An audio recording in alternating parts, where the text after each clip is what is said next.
В этом году на финансирование сельскохозяйственной отрасли из федерального центра выделили 1 миллиард 451 миллион рублей. Текущий год был очень плодотворным. Аграриям республики удалось собрать рекордный урожай зерновых и зернобобовых культур. Высоких показателей фермеры достигли и в растениеводстве, и в животноводстве. Подробнее обо всем Георгий Запаров.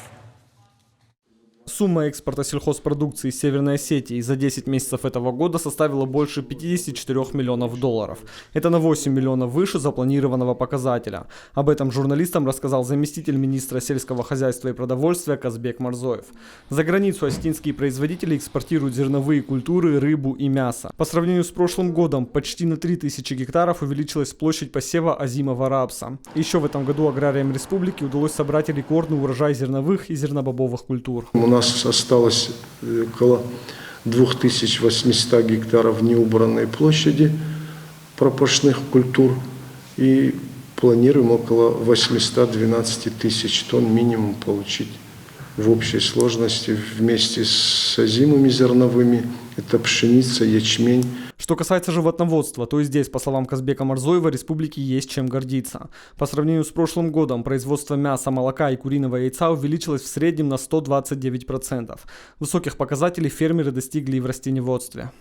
У нас на сегодняшний день вместе с ЛПХ площадь под садами составляет 4423 гектара, из которых 3033 гектара – это сады, высаженные нашими сельхозтоваропроизводителями, отдельно в ЛПХ 1390 гектаров.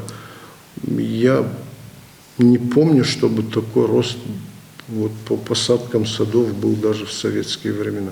Если в 2017-2018 годах количество овец в республике не превышало 13 тысяч, то в этом поголовье составило почти 85 тысяч. Поголовье птицы в настоящее время составляет 308 тысяч голов.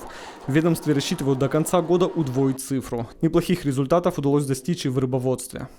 У нас увеличение идет на 49,7%, и плановая цифра к концу года по нашим подсчетам составит более 3500 тонн уже готовой к реализации рыбы. Для сравнения, также всего 340 тонн было буквально 2 года тому назад.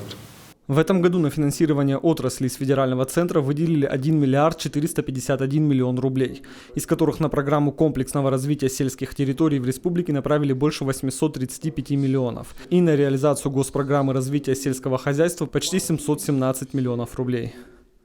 Георгий Запаров, Игорь Войцеховский, Новости Осетии.